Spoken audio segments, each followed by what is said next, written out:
What's up everybody, Pete with Auto Repair Tips. In this video, I got a 2010 Dodge Charger with a 3.5. Customer said they had a check engine light on and the fuel gauge was jumping around. They brought it to a shop, looked at it, pulled a code P0462, fuel leveling sensor circuit 1 is low. So they immediately changed the fuel pumps out and they went with used fuel pumps from the junkyard. There is a left and a right fuel pump on this. I believe the left side is the primary one, the right side is not. It's got what you call like a saddle gas tank. Right side feeds the left side and left side feeds the car. So what happened was they put the pumps in there, cleared the code. The guy drove away and said it's working fine. I think he said he drove maybe 30 miles, put gas in it, started acting up again. Drove it, started working good. Drove it some more, started to act up again. Brought it back to the shop. They looked at it and said they just didn't want to mess with it. They weren't sure what was going on. They sent it to me to look at. So in this car, I'm gonna show you what normally causes that code and how you can check it. So let me show you where the fuel pumps are located at. They are under the rear seat. I went ahead and disconnected the electrical connector from the main fuel pump. And if you look right here, I've got it hooked to the circuit. That's the issue. This wire,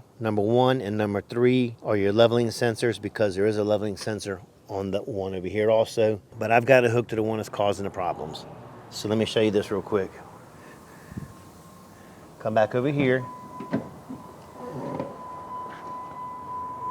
All right, I got it hooked up. I'm gonna turn the key on. We have 0.453 volts. What I'm gonna do is I'm gonna take my hand. This is the instrument cluster, and I'm gonna push in right here. Watch what happens to the volts. I pushed in. We got 11.9.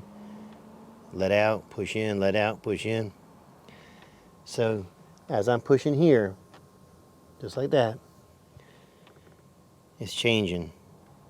So if you got a Dodge with that engine code, don't just waste money on parts, diagnose it first. This is a real simple way to test one to make sure you get the right parts for your car.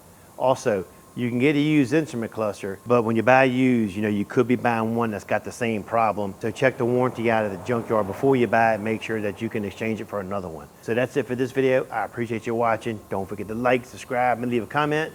Catch you later.